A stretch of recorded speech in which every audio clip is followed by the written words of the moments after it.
আচ্ছা, তোমরা কি জানো শেখার ধাপ আছে যা প্রতিটি ক্লাসকে জীবন্ত করে তোলে? আজকে আমি তোমাদের বলবো রজার বাইবির 5 ইজ মডেল অফ টিচিং সম্পর্কে।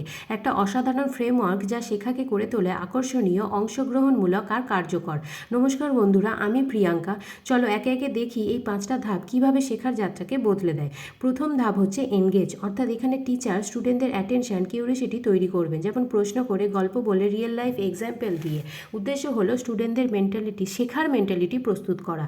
2 নম্বর হচ্ছে এক্সপ্লোর, শিক্ষার্থীরা নিজে নিজে জ্ঞানকে বা বিষয়কে পরীক্ষা নিরীক্ষা করবে, আলোচনা করবে, গ্রুপে কাজ করবে হাতে কলমে, এবং তার মাধ্যমে সেই বিষয়বস্তুকে এক্সপ্লোর করবে। টিচার এখানে শুধুমাত্র গাইড করবেন। 3 নম্বর হচ্ছে এক্সপ্লেন, শিক্ষার্থী যা বুঝবে বা বুঝেছে তা নিজের ভাষায় প্রকাশ করবে, এবং সেখানে ঘাটতি থাকলে টিচার ক্লিয়ার করে দেবেন, যেমন বিষয়বস্তুর মধ্যে যে রিলেশনশিপ, ডেফিনেশন, ডিফারেন্স, ক্ল্যারিফিকেশন রয়েছে সেগুলো সম্পর্কে সে ব্যাখ্যা করবে।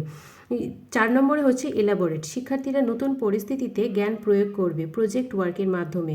5এ হচ্ছে ইভ্যালুয়েট, শেষে টিচার কুইজ, কোশ্চেন আনসারের মাধ্যমে তাদের যে ফিডব্যাক, সেখান থেকে বুঝতে পারবে যে শিক্ষার্থীরা কতটা শিখেছে।